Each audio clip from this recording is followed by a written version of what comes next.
ও মা, তোমার কাছে একটা কথা জিজ্ঞাসা করি, সবাইও আমারে কম বেশি জিজ্ঞাসা করতেছে। এখন কি বাবার কোনো খবর কোনো কিছু কি পাওয়াটা গেছে? না, ওনার কোনো খবর পাইনি। আগে যে দোকানে ছিল ওই দোকানে তো একটু আব্দুর রহমানের সাথে একটু কথাবার্তা কত।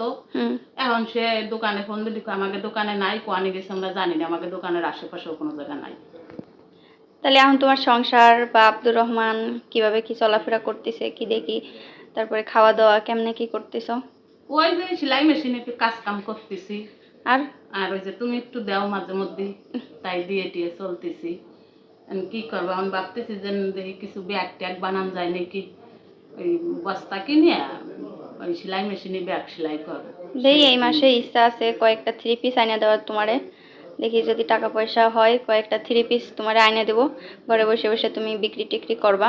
এখন দেখা যাচ্ছে যে একভাবে তো আমার তো বাঁচতে হবে আব্দুর রহমানের, তোমার পরে আমি কত প্যারা দেবো, কারণ সে তো বুঝলো না, সে তো চলে তো গেছে, তারপরে গেছলো সে যদি কোনো কায়দা একটু কোনো খবর আমার নিত বা আব্দুল রহমানরে কিছু পয়সা করে দিত।